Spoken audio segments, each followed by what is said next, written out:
Hello, everybody. Happy Friday and welcome to another LinkedIn Live. I'm so excited for the number of people who have RSVP'd and registered for this event. It just tells you how excited people are to have more fun in life, to be more interested, more interesting, and be able to really connect with whoever they need to talk to. So, for all of you who are joining us, I'm Dr. Laura Sicola. Thank you once again for coming online with me live.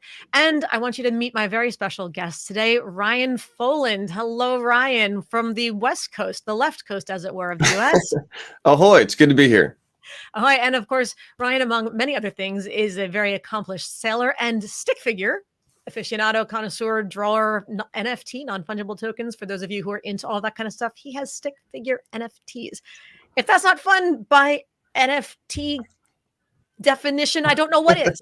So, but Ryan, tell us a little bit more about yourself, and in particular, why I've invited you here to talk about captivating your audience rather than holding them captive, which is what I think most people do when they're talking to kind of anybody in the professional sense. So give us a little bit about your background. Yeah, well, I'm here from the left side, as you said, and I grew up in a family of California. educators. And I think that's interesting to learn about me because I grew up in a very educational environment where it was all about learning. And as long as you did good in school, then pretty much you could do whatever else you wanted. And You every know what, Ryan, summer, hold on one second. I'm getting a message that says we can't see you, and I want to find out why. This is the uh let's see, Holly, if you can give a sense of what we're doing here. It's already I know he's hiding. Hello. I know you can see me. Can if you can put in the chat, among other things, A, can you see Ryan? And B, who are you? Who's joining us today? Where are you from? Where are you located, I should how say, many fingers does Ryan have up? Here's a hint. Are you there? Are we there? Okay. Let's see. We're going to check and we're going to make sure. This is always the fun of doing things live on the fly so that you know that even professional speakers, of which Ryan is also one of them, we deal with all this stuff all the time. Everything works great in theory and in the dress rehearsal, as it were, until you hit the go button. And then I believe the official uh, expression is that to err is human, but to truly foul things up requires a computer. Yeah. So this is where we are, but now we're getting a black screen from Ryan. Why are we getting a black screen? So thank you for those of you who are giving that feedback. How do we fix that? You see me, right, Laura? I see you. Yes, yes. And I swear it's like he's not my imaginary friend because I know you hear him. And I'm good at voices, but I don't think I could create that one. So let's see. I'm going to take you out for a second and then I'm going to bring you right back in and we'll see if that happens, if that helps. And I've got people coming in from Sacramento and Santa Clara. So there are other people in the imaginary world of California who are joining us today as well. Let's see. I've just taken him out. Do you hear? Okay. I've got you in. All right. I'm seeing Ryan in here. How about now? Let's see. Can anybody else out there see? This is always the fun. And is it both in YouTube and in LinkedIn? Because we are live streaming from both. So if we can double check. So I'm curious. So you guys are just seeing black screen as opposed to, let's see. If Would you I like me to leave the leave. studio and then come back in? Let's see. You can see him on YouTube. So as always, it is linked in. That is just being strange. So It's apparently linked out right now is what it is. It's it's definitely linked linked out. out. Yeah. Yes, yes. I would have to say for those on YouTube, you can see that's what they get. One of those. Ryan has a great big plastic box with a black box with a big white X on it and a red buzzer on the top. And he just gave a big buzzer to, okay, you can see him now. Awesome. So whatever we just did, Ryan, you buzzed yourself It was into the buzz. existence. Nothing like a buzz to get you back in shape. Who knew it? You had to buzz Ryan in. So Ryan's got a buzz. And we'll give you a buzz out there. Everybody will get a buzz on their way, one way or another. So, all right, let's rewind and try one more time. Rewind, spin around. I could do that, except I'd probably knock over my equipment too much. So we'll do a virtual spin. Ryan About Foland, me. That's where we're please starting. welcome. Yes, my guest today. Ryan, tell us a little bit about yourself besides being a seller and an NFT affected. What's the right word? As a professional stick figure drawer. Yeah, Who knew stick that? aficionado. Amazing. But why are we here talking about captivating the audience and bringing more fun into our world today? Because of all types of communication, speaking, I think, is my favorite. And I, like you, believe that if you speak in public, then you are a public speaker. It's a scientific fact that you cannot argue either. I believe that you can have the best idea in the world, but if you can't communicate it in a succinct, compelling way, it's no longer the best idea. You can have the best relationship in the world, but if you can't show up and communicate in an effective way to share what's really going on, it's not going to be the best relationship. So I really look at communication as the ultimate equalizer. And what I really specialize in is how you market yourself as a person. And I really believe that people want to do business with people, not necessarily companies. And Right. that's why you see such a huge turn towards influencer marketing, because they're just trying to humanize the brand.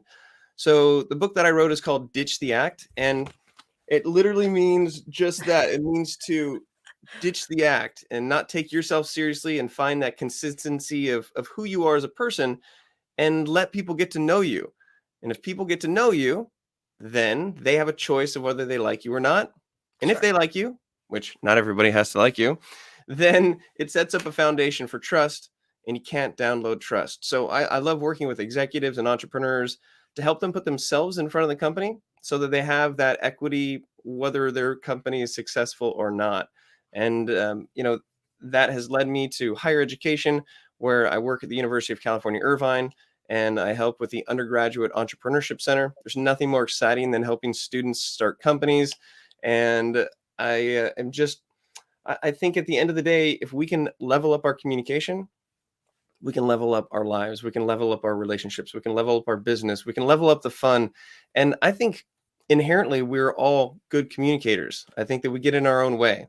And I think Yes. that there might be a single situation that sort of traumatized you, or you might have preconceived notions about what you are able to do or not to do. And I love just breaking those and just helping people realize that they have everything they need to become an effective communicator.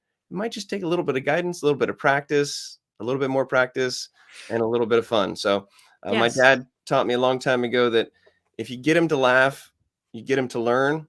And I think that ties into, I think I drew a stick figure the other day that said, like, you have a choice to be happy. Like what makes you happy? And so when we talk about fun, or I talk about fun, it's not always about being funny.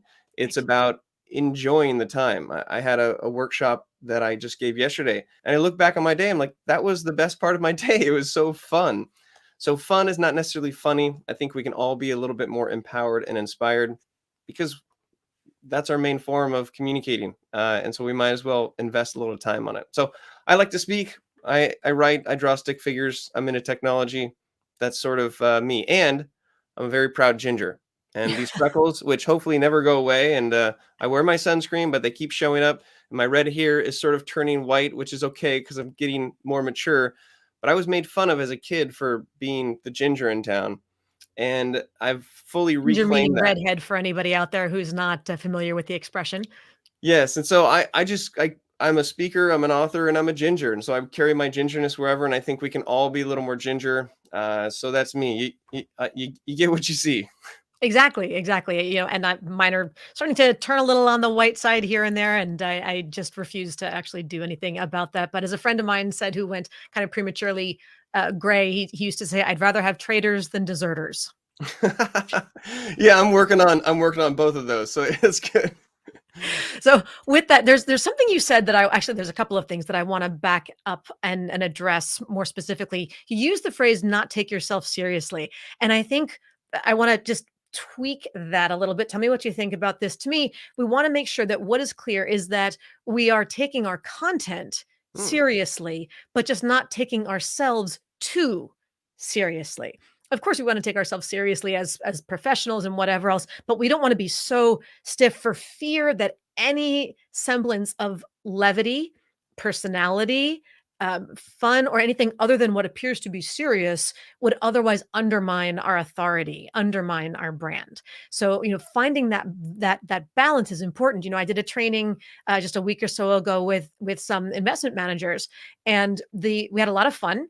Yeah, and I've done work with compliance departments and all sorts of other groups of people who are not Sounds fun. known Compliance. for the, the fun factor at the top of the resume kind of a thing, or the job description. So, but at the end, one of the guys said to me, Have you ever seen the TV show The Marvelous Mrs. Maisel?" Which is a fabulous series on Amazon. If you haven't seen it, highly recommend it.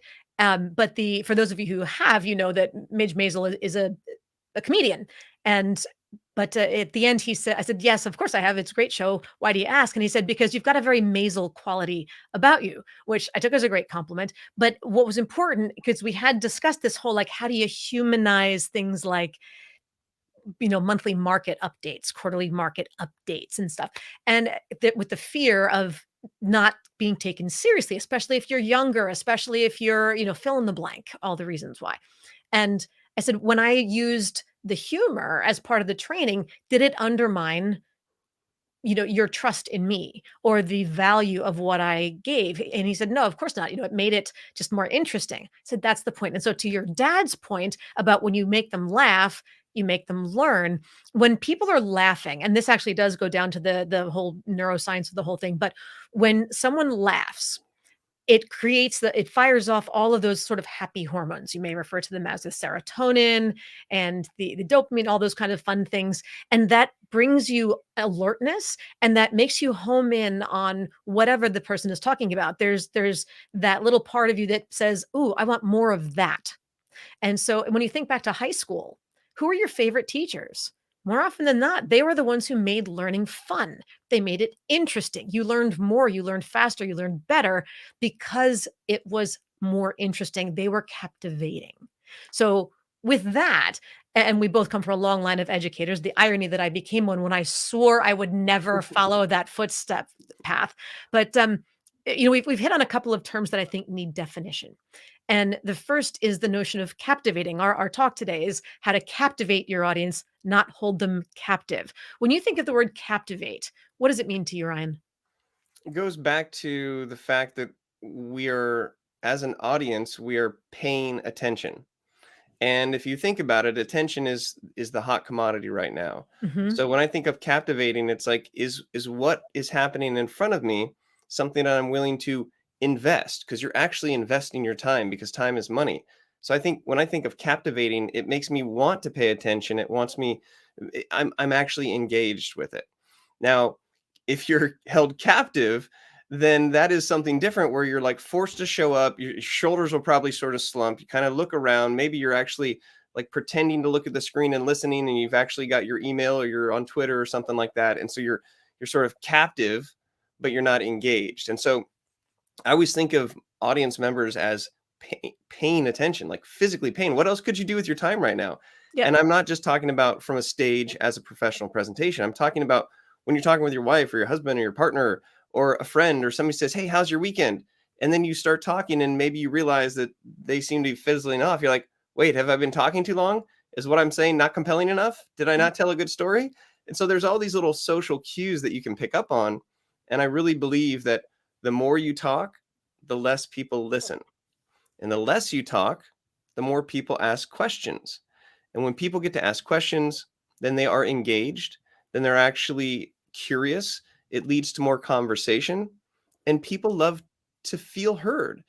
Yes. And if part of your talk is just you talking, or if all of your talk is just you talking, you're missing the component. So in a Zoom, it could be incorporating chat. If it's in an actual one-on-one, you're asking what people think about that. And so when you can have people participate, then they are they are captivated. And I think that's a big part. It's a two-way street. Yes, yes. I often like to distinguish my definitions in as that a captivated audience could be anywhere else, but they choose to be here. A Mhm. captive audience would prefer to be anywhere else, but has to be here. Yes, yes. So, everybody who is here and joining us today, thank you. And we're going to do our best to practice as we preach to captivate you and compel you to want to stay and continue to join us in this conversation. And per Ryan's comment, when people ask questions, they're more apt to learn. Why? Because cognitively, your brain is primed to receive the information because you've identified a gap in the knowledge. There's an interest factor. And so when you've been the person to put that topic out to the universe or the speakers or the powers that be and say, I want to know X, your brain is ready and primed to receive the input and fill that void. So getting your audience to ask questions is a great way to engage, and because then it helps you, number one, know what's of most interest, greatest import to them. And then it takes the pressure off of you to figure out, what should I tell you? What do you want or need to know? Allow me to just serve you by giving you the information that you want. That makes my job easier. And then you know that they'll be more open to receiving it. So, with that, let me reiterate the original invitation that I shared with everybody. Please, not only in the chat, share where you are, but share, why are you here today? What do you want to know? Why did you take this time out of your day when I'm guessing there are about 472 billion other YouTube channels alone, or other places you could be, or tasks you could be completing, and you chose to be here with us today? Why? Why is this topic pressing to you, and what are you hoping to get out of today? Because the more you share with us what your fear factors are, your curiosity points, what kind of tips you're looking for, we may or may not be able to answer all of them, but it certainly will help us to redirect our conversation accordingly, because we want to serve you with what you need and want to know most of all as well. So let's see, we've got some great, yes. Some people are popping in the chat about remembering trainings and presentations most when they're the ones who ask the questions. So here you go, everybody. Here's your challenge. Ask us questions. We will be happy to read and entertain as many of them as we can. So with that, then we've got a couple of ideas we'd like to, public speaking. Ryan mentioned that earlier as well, that anytime you're speaking in public, you're public speaking. It does not have to be a formal situation like this where we are quote unquote the speakers and you are quote unquote the audience. To me, public speaking is anytime you're talking to someone besides yourself. That's it. Could be a telephone call. So sometimes you can be speaking to yourself and it's still speaking in public. Maybe just people don't hear. Just trying Everybody to else is say. eavesdropping. It's really just between you and you. And hey, sometimes that's the best conversation you're going to have all day, right? We're not here to judge. It just is what it is. But so when we use the term audience, just to clarify this much as well, we just mean whoever you're talking to, formal or informal, digital, in person. Phone conversation. Yep. Synchronous, asynchronous, whatever it happens to be, the person who is the intended recipient of whatever you're saying. That's your audience. So with that, give us some, we talked about, actually, you know what? I'm going to jump right ahead and I'm going to complete a single thought instead of allowing four of them to compete in my brain. See, this is you having a public conversation with yourself to some Yes, extent. exactly. There we go. And but fortunately, you guys are all fabulous people to connect with. So that internal monologue there was not the best part of my day so far. But what about the yeah buts? Because we're talking about having fun, and you and I share the commonality that we are the brand for our company. We are the speakers, we are the trainers, so we can do anything we want. Other people who may be employees at larger firms, especially those that have more serious uh, trends to them, or reputations, I should say. Let's say I'm going to throw out, you're in law, you're in financial management, you're in cybersecurity, you're in insurance, all those kind of super serious reputational places. For those who are going to push back and say, well, I can't do fun. Like Laura, Ryan, when you're on stage, sure, you can be zany, you can tell Maisel jokes, you can do this, that, and the other thing, but I don't think I can do that in my role as accountant, lawyer, analyst, IT guy, whatever your pushback is. And actually, I would love everybody else in the audience, everybody who's joining us now, to share as well some of your mental hesitation, pushback, the little voice on whichever shoulder it happens to be that says, I don't know if I could be fun. I don't know that fun would be interesting or well received. Or why do you think that fun should not necessarily be part of engagement and captivation in your world? So everybody in the chat, share with us there. And we're going to just go in from there. What are your thoughts, Ryan, as far as combating the yeah, but monster that lingers in all of our egos? Well, first of all, we all have that. And one thing to understand about our thoughts is that thoughts become words and words become things. So think the thoughts that you want. That's very When Seussical. it is, and there's stick figure drawings for it too. Don't Of be course there are. don't be alarmed. But when people will ask me for help on public speaking, and I'm going to take a step back from the fun part because I think you have to first be comfortable with being a public speaker before you can even entertain the fun part of it because you're going to yeah, but in like you're never going to get off the starting line. And so I'll ask people, do you consider yourself a public speaker? More times than not, they'll say no. Okay, well, if you speak in public, then you are a public speaker. It's a scientific fact that you cannot argue either. And Maybe he's a you talk rapper. real fast, maybe you talk slow, but the fact of the matter is that you've identified that you're not a public speaker. Therefore, your brain, due to something called cognitive dissonance, will look for data that supports what you think. So if you are not a public speaker, no. Then the next time you're at a conference and somebody says, "All right, we're open for questions." Oh, no, no, I'm not going to ask a question because you're looking for the data to support it. So one of the first things that I encourage people to do is just change the words that they use. You can still think the same thoughts, but it's really powerful when you say it. So instead of saying I'm not a public speaker, well, public speaking is something that I'm working on. And that opens up the same confirmation bias to think, oh, that question I might ask, that's a chance for me to work on it. So I think we really just have to understand and get comfortable with the fact that you're sort of forced to communicate, and so you might as well own it. And if we do broaden the definition, if you speak in public, you're a public speaker. We have people that are chatting, right? And the chatting sort of public chatting's range. But what I think about the yeah buts is that we all have them.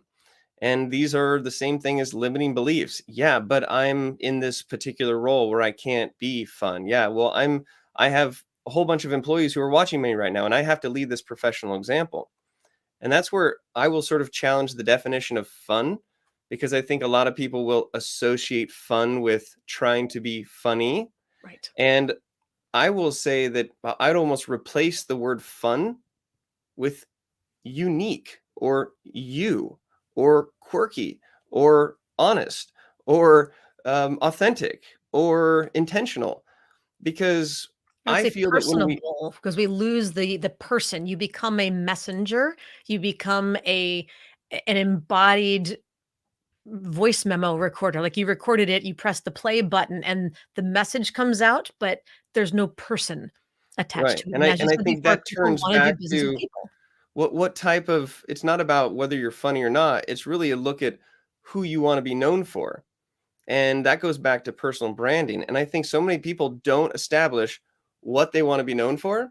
And then everybody else determines what they think about that person. And that person is trying to sort of emulate another iconic role of other people who are maybe in that position. And so for me, it all comes down to like really finding out who you are as a person and like what's entertaining and fun for you and how can you present the information in a way that's not just like a talking head.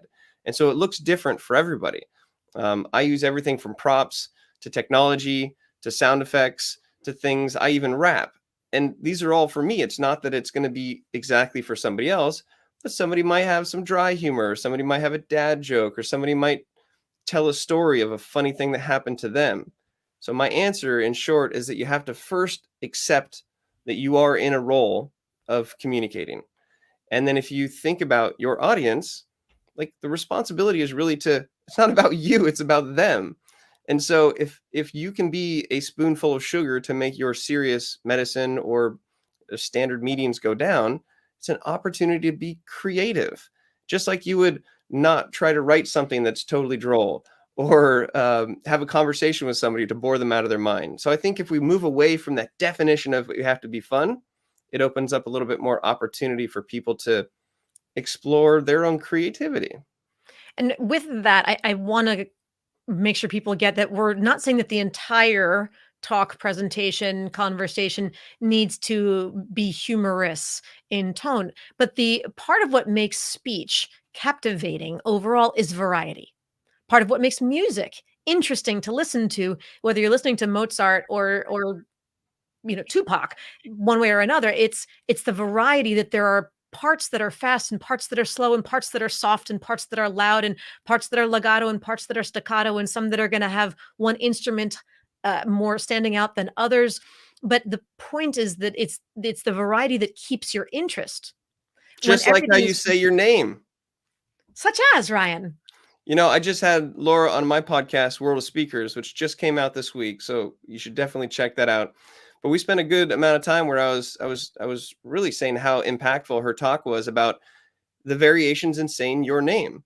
And you could take that as a microcosm to your talk or your speech, right? And I'll see if I Exactly. can recap, because these are lessons that address exactly what we're talking about. Perfect. Before meeting you, if somebody asked me my name, I'd say my name is Ryan Foland. Just Ryan Foland, like, so it's just there. But I've known that, number one, I'm saying it way too quick.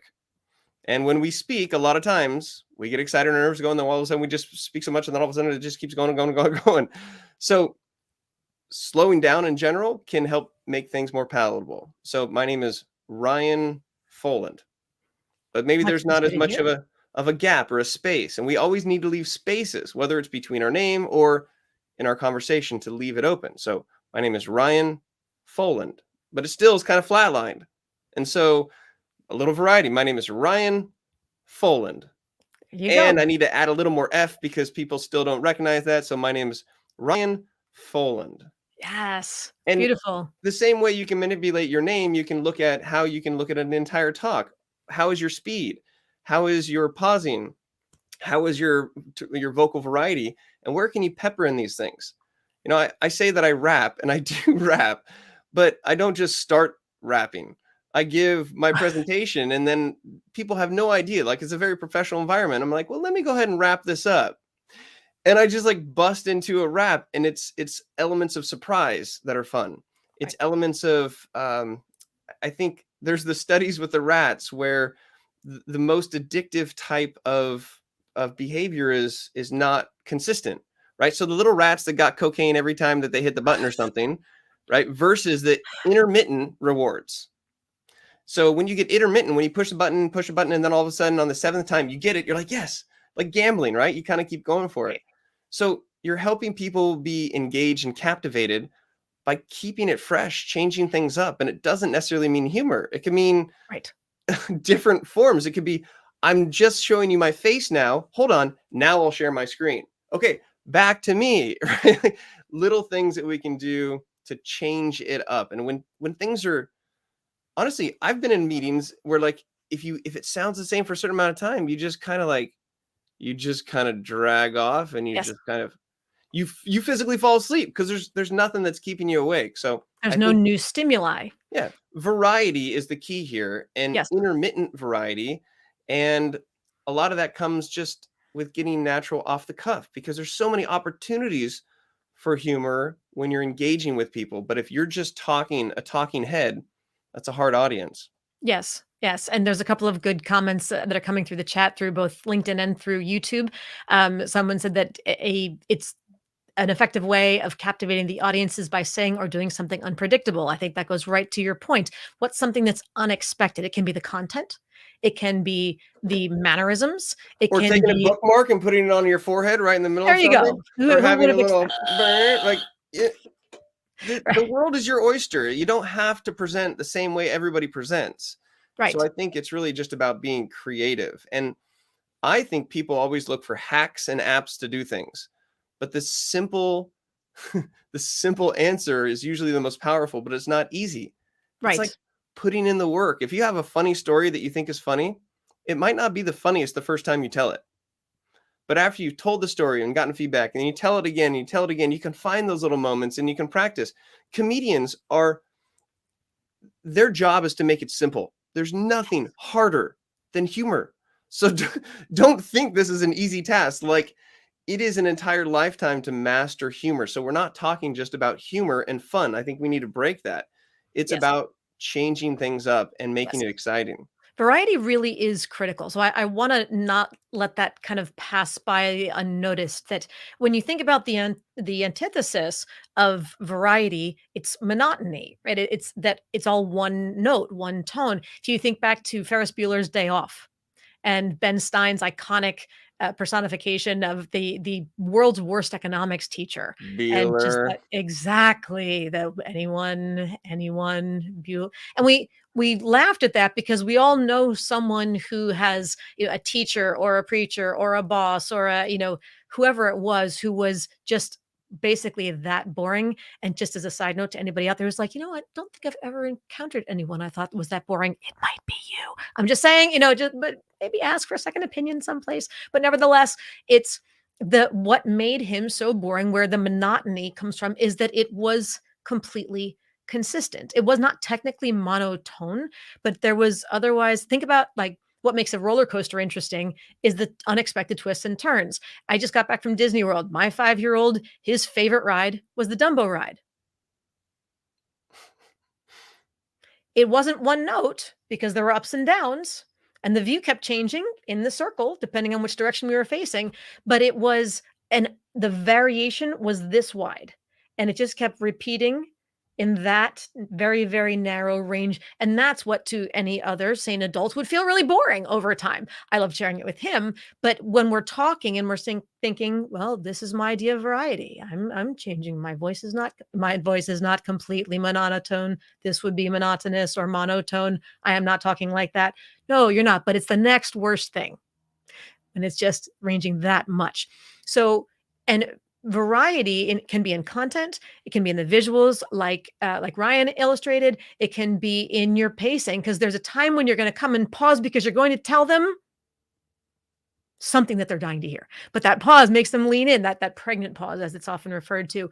There's going to be times when you're going to talk faster and slower, louder and softer, a little more colloquial, a little more formal, high tech, low tech. Shift into storytelling mode, and then shift back into explanation.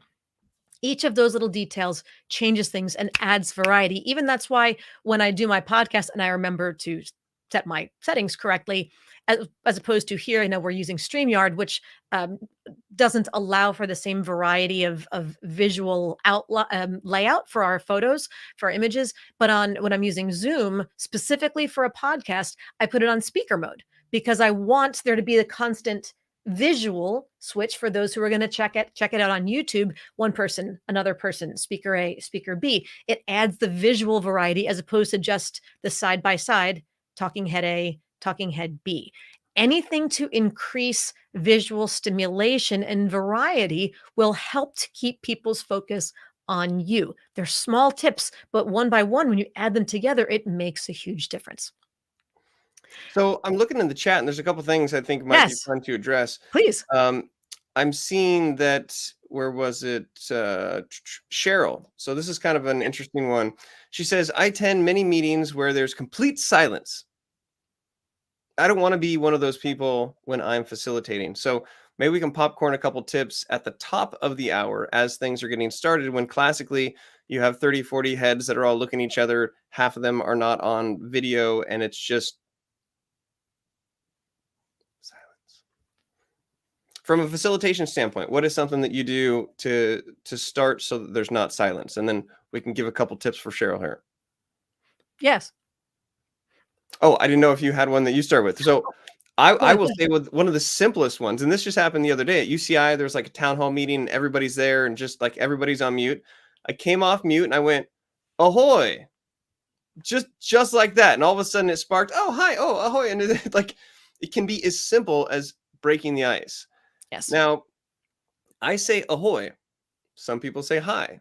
Some people say aloha. Some people say hello. I think that first word is an awesome opportunity to sort of bring your character to life. Yes, and Maybe you're from somebody Texas. else actually just gave that a very similar comment about that cadence and vernacular, greeting styles, etc., should change to some degree based on the audience, whether it's generational, genders, country, or region you're in. If you're down south, it can be a hi y'all, you know. Yeah. Howdy doody, whatever that would be. But just a simple starting the salutation. Now, I will say that there's something similar in live events with applause. I'm famous for just like, if there's something I want to clap at, I'll just be like, oh, and all it takes is 2 or 3 claps, and then everybody else follows. So don't be afraid to be that person to start, because you will help to activate that audience. And it literally, nobody wants to go first, but everybody wants to go second. Rarely are you Yes. in a large group setting and you hear like a no, it's just like a couple claps and people are like, oh, it's time to clap. So I think part of having a captivating audience is knowing that you are responsible for them, right? You're not only responsible for them interpreting the information, but you're responsible for the energy.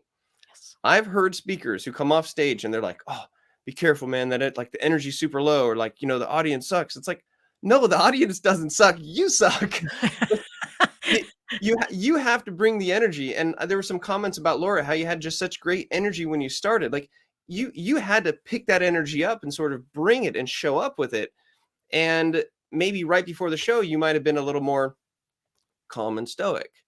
I call this the rising tide theory. And I really believe that your audience follows you like a tide. Okay. And Absolutely. all boats rise with the tide. Yes. I feel that you need to be 20 to 35% above what you want the energy of the audience to be, and then they'll bring them up. So if I'm like at 35% above where I want you to be, I don't expect you to be like this excited, but I expect it to bring your excitement up a little bit and be like, whoa, what what is he so excited about? Yes. And Yes. so if you want to raise the bar, don't wait for the tide to rise. Like, actually be that rising tide. And Absolutely. don't, a high tide comes up and then it comes back down. So there's a natural way to have a flow. Like, you can't be super high energy all the time. Correct. Yeah, and there's a time and a place. So what is your topic? Are you talking about where the markets are? Is it a bear market or a bull market? Well, that's going to change your energy. And who are you talking to? And is it tales of woe and foreboding, or foreboding, or is it something of opportunity and optimism, or planning, or caution? So you have, your energy should match the feelings that you want the audience to have, as well as what you want them to think about. If the audience, here's the thing, and I'm being more metacognitive with you here, but you can take a step out and look inside yourself and decide if this is accurate or not for you.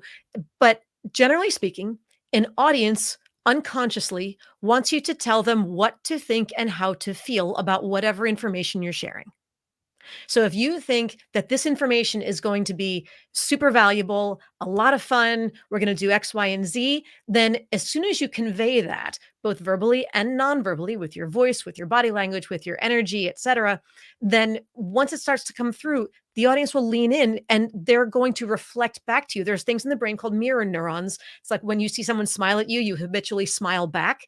When the speaker has a particular high energy and it's something that you're looking for, the information, then you're going to react to them with a higher energy level. But if you walk in and you click join meeting and you're going to facilitate your next Zoom, and you go, okay, welcome back, everybody. It's another Monday. Let's take a look at all of our, each person's going to go around the room and give their up at Ryan.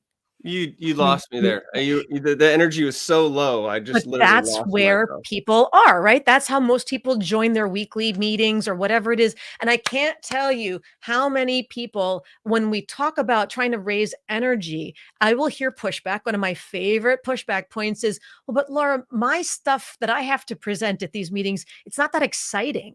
It's not really fun. I'm just an accountant. People justify their behaviors in all sorts of ways. I'm just an accountant. First of all, stop minimizing the value that you create. And it's not about whether or not what you are providing is exciting or fun per se, but let me ask you this, is it important? Is what you are providing, the information that you are contributing, the questions that you're asking, is it important? Does everybody else in that group, in that audience, need to know this? Or does at least somebody else really need to know this? Because if the answer is yes, then the energy that you lead with should accurately reflect the value, the importance that you believe you're contributing. And if you're sitting there going, well, no, not really, well, then why are you saying it? Back off and let somebody else with something more important to add it. Now, that's not to say that you should question and go, well, is it really? I mean, yes, think about what you're adding. Don't speak if not necessary. But if you do feel like what you're sharing, what you should share is important, please, by all means, contribute it, but let your energy reflect and feed the audience the energy that you want them to respond with. You'll be amazed at how people change. Like 20 or 35% more than you want them to be. Because I'll clarify, if you want them to be at this level right here, which is sort of this, sustainable, hey, we're not super high energy, but we're here, let's get through this meeting, they're going to be here. And so it just takes a little bit more, maybe Yep. a little bit more of just a little bit more, and then that brings them up to where you want. So there's a lagging indicator. And then when you bring that energy back down, there's a certain point where you'll match them. And then maybe you get a little serious, and then they'll, oh, let's pay attention. Let's come back down here. Oh, it's fun time again. And so it's literally like this tide, and that creates variety in itself. Yeah. And volume and energy don't necessarily have to be correlated. It's not that, okay, now I'm high energy and I'm loud and now I'm low energy because I got quiet. No, you can make an incredibly important point softly, slowly, clearly. There's no question that I'm super focused on what I'm saying right now. And you're leaning in as I lean in, and you're focused on what those words are. So, but you can back it out. So don't misassociate that I have to be loud and kind of uber extroverted, over the top kind of a thing in order to have higher energy. Intensity and emotional connection to what you're saying can be at any volume, as long as you're not kind of perpetually whispering and mumbling your way through whatever it is that you're trying to convey. So let's see that. On that note, I've got 4 levers that you can use. Oh, I like levers. Good. All right, Yeah. everybody, get your bullets out. We got 4 levers. So lever number 1 is the rate of speech. The rule of thumb is if you're creating context or you're setting the scene, you're talking about something for the sake of setting up the foundation, it's okay to have a pace that's a little bit faster because you're setting the tone. But when it comes to things that are important, that's when you slow down. So if you just think from a rate of speech, is this really important what I'm talking about? Well, it's sort of setting up for the important stuff, so I'm going to talk about it. But now what I'm going to share with you is the gem. That's the good stuff. So just speeding up if it's not important, slowing down if it is. And that in itself can be game changing. The second lever is your volume. And if you have a low volume, then it's softer, the energy drops. As Laura had sort of mentioned, if you have a little bit more volume, even if you're talking about the same thing, it's just natural that the energy just sort of comes up, but you're not going to sustain this level here. But you know that energy is tied to the volume. So as she was saying, you could be talking sort of fast at a normal volume, and then you can slow down to the important stuff, and you can add volume. So it's energy and important. Okay, so those are 2 levers, the rate of speech and your volume. The third is your tonality, and that is where you have this melodic up and down. So it's just a matter of thinking, how can I add a little bit up and, I don't know, a little bit more down? So it helps to play on the range, and it just keeps the words flowing a little better. And the fourth lever is your face. It is the context in your tone. People take your face as context. So Laura, this has been the worst interview ever. I mean, I've had the worst time. I feel like I should just not even be here right now. But what my context of my face is different than what I'm saying. And there's a very misquoted study that says, Oh, yes. so misquoted. The study, people go, oh, well, only 7% of what you say is in context because it's all about body language. No, the study, I'll clarify. Albert Morabian, please preach the When Morabian. what your body is saying is in contrast with the words you are saying, people believe the body. Here's the example. I come home late. This is not a true story, by the way. I come home late at night and the door's locked and I knock and my wife opens the door and she has her fist like this and her found. She's like, and I go, oh, honey, I'm so sorry I didn't check in. My phone died. Are you okay? And she goes like this. She goes, yeah, I'm fine. I'm okay. So what is her body saying versus what our words are saying? So as humans, we pick up on the body. And so it's not that words don't matter. It's that when they're in conflict, people judge what's happening with the body. And that's why we all live in these boxes. And so if you're saying something that you want to have energy, it could just be adding a little bit of smile to what you're saying. If you're talking about something that's serious, then have a serious face. If it's something that's disgusting or it's just terrible about certain things that are happening in the world, like your frowned eyebrows, people are like, this is something. If you're shocked, you only have 6 emotions. So people take context from your face. And with startups, and it's just so funny because they're like, I am so passionate about this project. This is what I am doing. This is my life's work. I'm so excited, thrilled to be here. You're like, your face doesn't say that. So those are the 4 levers. Rate of speech, speed up if it's not important, slow down if it is. Volume, if you want a little more energy, just create a little bit more volume, but don't stay there. And then your tonality is just a way to change things up just a little bit. And then your face is what creates the impression in their mind. So if you want them to be excited about this, then say it with a smile. Those are 4 levers that you can do. And if you stay towards the end, I might debut a brand new public speaking rap, which is foundationally around those 4 levers. So if you convince me, I'll maybe wrap the whole show up with that. I love it. I love it. Okay, so we're gonna put a little pin in that, and we'll come back to that in a couple of minutes.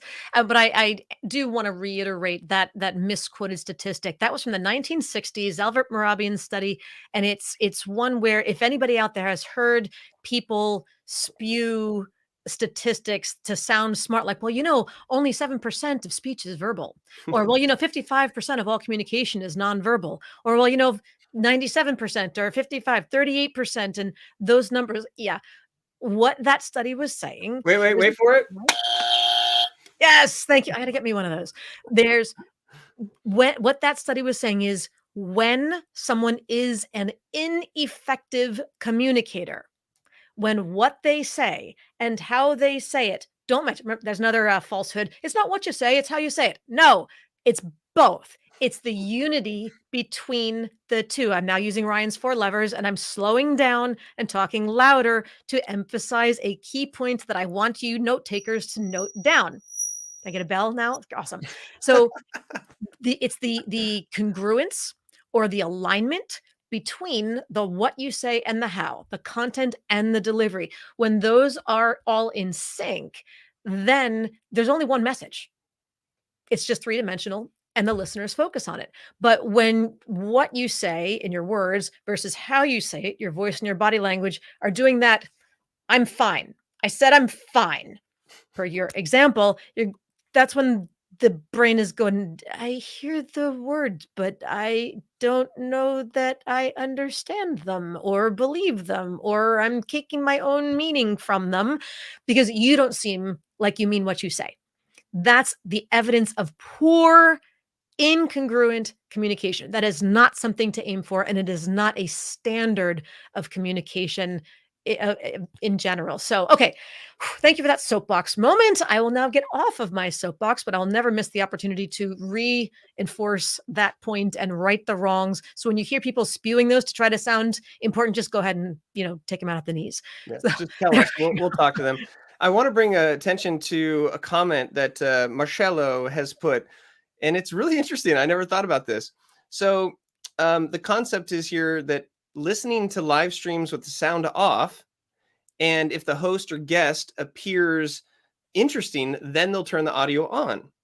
I think that's fascinating. So imagine, so if neither of us moved and we just were talking like this, but I do want to commend and make people notice, Laura, your hands and what you're doing, and you're not just a talking head. And I think that's an easy call out. I always tell people find the body moves, find the body language that you're good with. You had your steeple there, you had some, like, you had these things that are very, like, they can be very standardized, and then you know what you're doing, as opposed to not knowing, and then the person that talks and just keeps doing this the whole time. So I think it is this is interesting. the nonverbal version of or Right. actually, this is the Yeah. Another thing I'd be curious to bring up and talk about is this inherent gut feeling of trust that you're trying to get. Yep. And I want to go back to evolution. Now, I have 4 TEDx talks. The first one is called How to Not Get Chased by a Bear. And Something I've wondered for so long. Thank you for finally giving me the answer. it's not Yeah. run faster than your friend, okay? That's not the answer, Right. because that's a joke, right? How do you not get eaten by a bear? You just run faster than the friend that you're camping with. That's not what we're talking about. Although that is advice or commentary that I once got years ago when I was scuba diving in the Caribbean, and the guide with the group, had a knife strapped to his leg, and somebody asked, "Oh, is that so that you can fend off like sharks or something?" And he just laughed. He's like, "Nah, not going to help when you get sharks. But shark comes along, the best thing you can do with a knife is slash your partner and run like hell."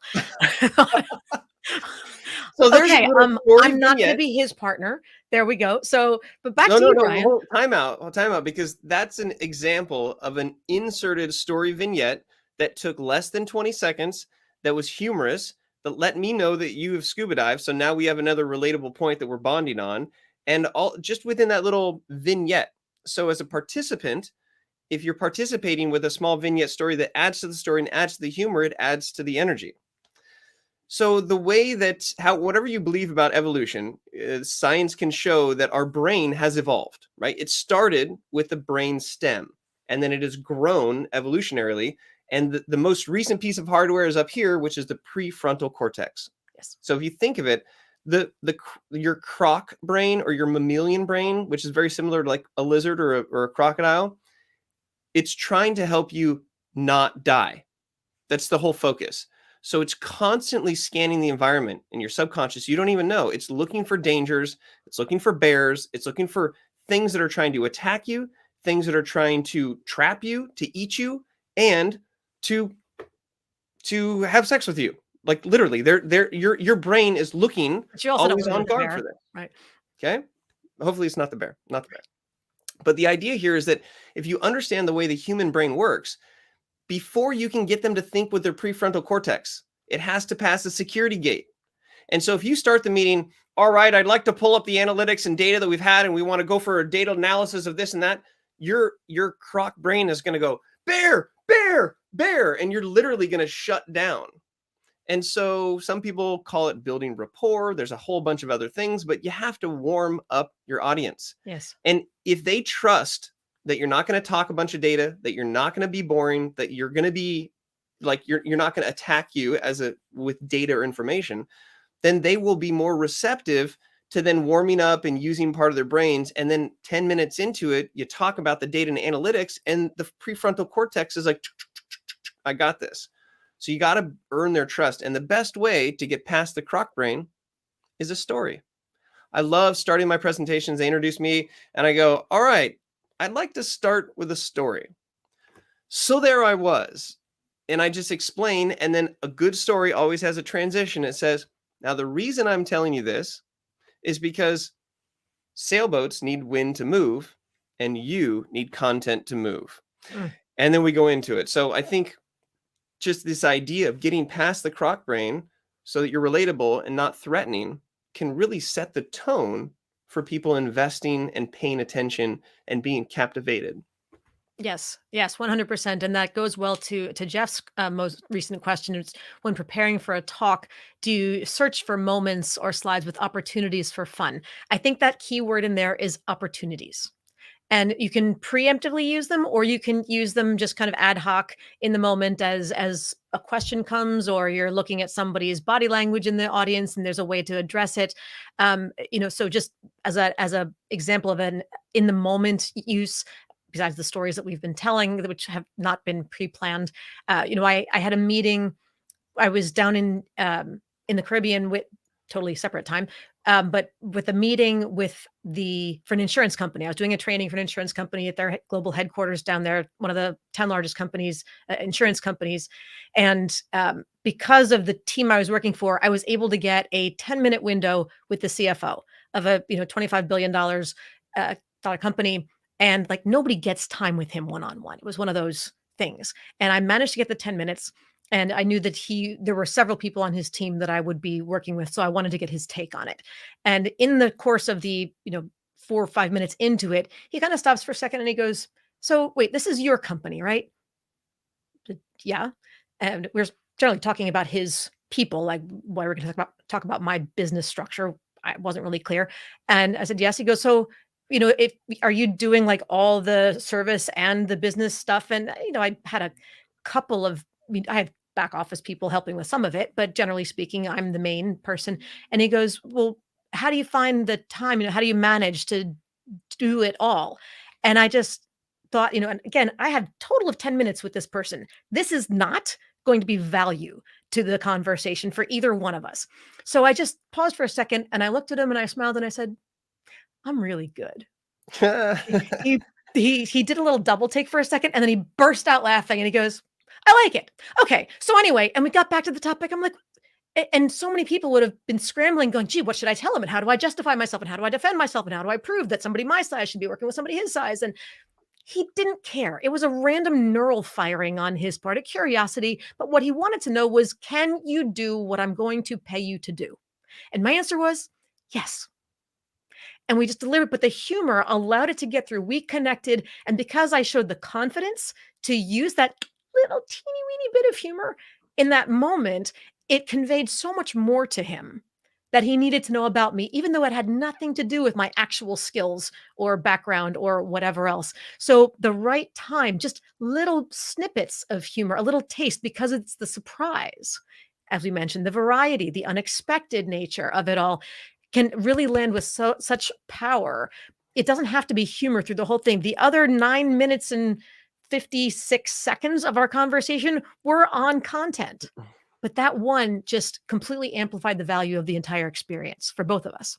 That's a great example. And Jeff, to your point about preparing, I have things that I think are funny and I'll try them and I'll test them before the talk, during the talk. I'll test them out in different conversations and see, just like you test out a joke a few times.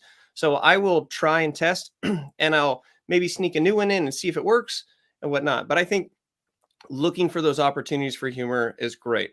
Well, I know we're getting down to a quick time here. So if you'd like, if you want to have some final comments, then I can wrap it up. This will be, I think, this maybe the first public time that I'm wrapping this new public speaking wrap for everybody. So this is a big public debut here.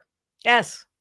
All right, we ready? Take the risk. Yes, we are all ready and primed. All right, so I'm going to have you set me up because I'm going to ask you, okay, if you're a public speaker, and you're just simply going to say no. So Laura, or actually Laura and everyone,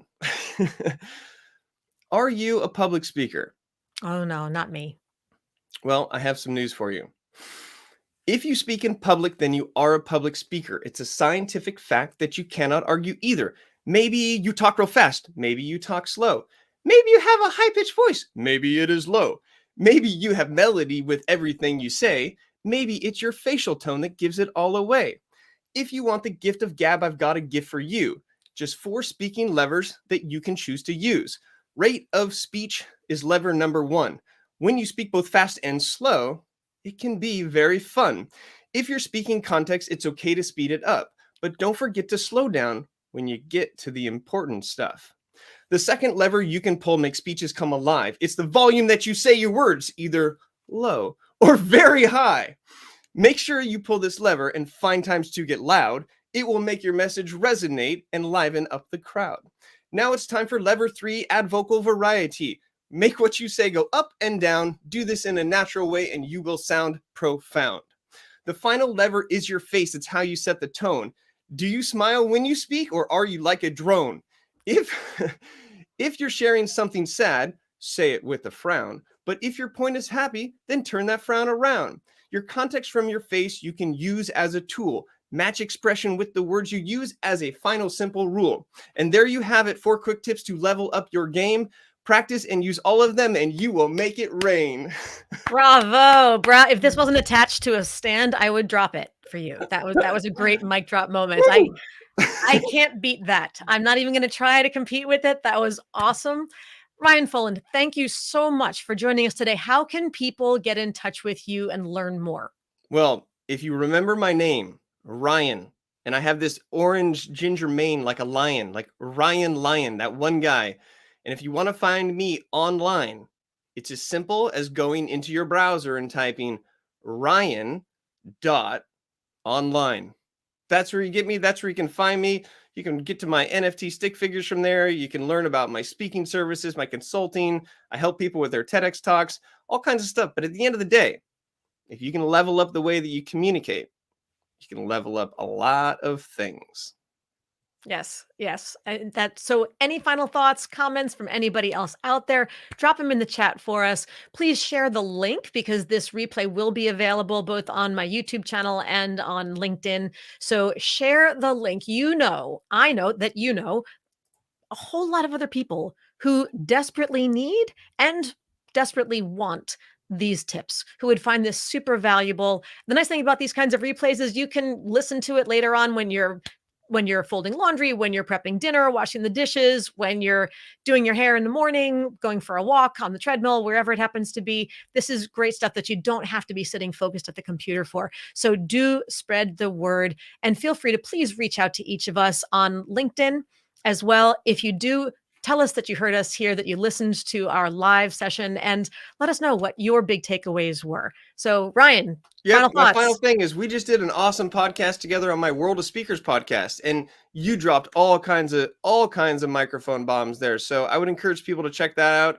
out. It's really great to be here with you, and I feel like we're just two nerds in a kitchen cooking up all kinds of stuff. It's obvious how passionate you are about this, and so I'm just excited that there is another person out there like me trying to change the world one vocal cord at a time. Yes, yes. Thank you so much for joining. And you know what, everybody? If you got a lot out of this and you want more, let us know because there's nothing that would stop us necessarily from doing a part two if that's something that people are looking for. And let us know what you'd want more of because we can go in all different directions with this. So send emails, send message via LinkedIn. We definitely want to hear from all of you. Thank you so much for joining today. Ditch the Act, Ryan's book. Of course, you can see mine as well. Speaking to Influence, available. I'm assuming Ryan is yours available on Amazon as well as wherever Amazon, else. Barnes& and Noble, wherever you get your books. And you All can that find kind it of at good stuff. ryan.online as well. Perfect. Thank you, Ryan. Thank you, everybody. Have a great day.